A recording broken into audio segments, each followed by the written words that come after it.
आज Doubtnut app download करें। Doubtnut पर अपने सभी गणित, रसायन विज्ञान, भौतिक विज्ञान और जीव विज्ञान के डाउट्स का करो सफाया।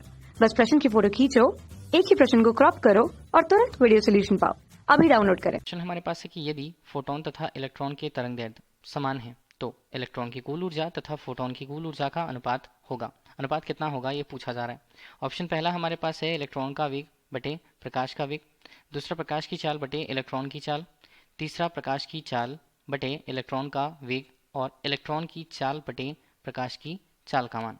ठीक है, ये अनुपात हमें दिया गया है इलेक्ट्रॉन की कुल ऊर्जा और फोटोन की कुल ऊर्जा के अनुपात के रूप में। ठीक है, तो हमें सबसे पहले समझना होगा कि फोटोन क्या है। फोटोन जो होते हैं वो आपतित प्रकाश, जिस भी स्रोत से प्रकाश उत्पन्न होती है, तो इसे हम बोल सकते हैं किसी पृष्ठ पर आपतित होते हुए आपतित प्रकाश की ऊर्जा। ठीक है, क्योंकि हम प्रकाश को ऊर्जा के एक माध्यम के साथ आते हुए अगर देखें तो कण के रूप में अगर हम देखें क्वांटम प्रकृति के आधार पर, तो हम फोटोन को देखते हैं। फोटोन की कुछ ना कुछ ऊर्जा होती है जो आपतित प्रकाश की ऊर्जा को प्रदर्शित करेगी। इसके अलावा अगर हम फोटोन के लिए उसकी ऊर्जा की बात करें तो उसे कैपिटल ई से व्यक्त किया जाता है जिसका मान होता है एच न्यू।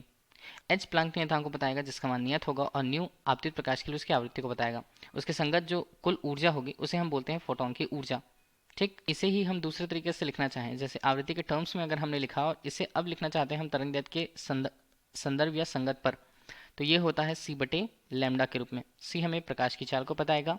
ठीक है, और उसके अलावा जो लैम्डा है वो आपतित प्रकाश के लिए उसके तरंगदैर्ध्य को प्रदर्शित करता है। ठीक, तो ये हमारे पास न्यू हमारे पास क्या हुआ, न्यू हमारे पास होती है आवृत्ति। और इसी तरह अगर हम बात करें लैम्डा, लैम्डा हमारे लिए होता है तरंगदैर्ध्य।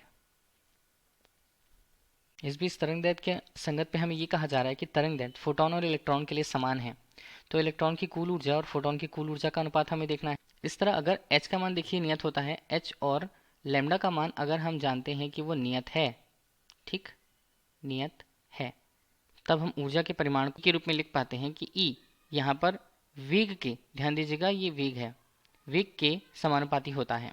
ठीक है, तो अगर हमें अनुपात पूछा गया है क्वेश्चन पे, तो अनुपात को हम क्या लिखेंगे, इसे ई के रूप में, ये हमारे पास होगा इलेक्ट्रॉन, और अगर हम अनुपात के रूप में लिखें तो नीचे हमारे पास बनता है फोटोन। ठीक है, हमने उसे लिख लिया इलेक्ट्रॉन और फोटोन का अनुपात, ऊर्जाओं का अनुपात बराबर कितना होगा, बराबर ये होगा इलेक्ट्रॉन का वेग बटे हम करें नीचे, तो वो क्या होगा, यहाँ पर प्रकाश के लिए प्रकाश का वेग क्या होगा, प्रकाश कण का वेग, प्रकाश कण वेग के रूप में।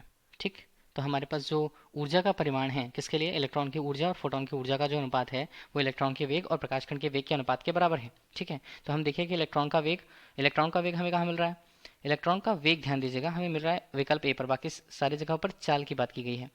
तो यहाँ पर हम देखें इलेक्ट्रॉन का वेग बटे प्रकाश कण का वेग, ये किस में मिल रहा है, हमें मिल रहा है विकल्प ए पर।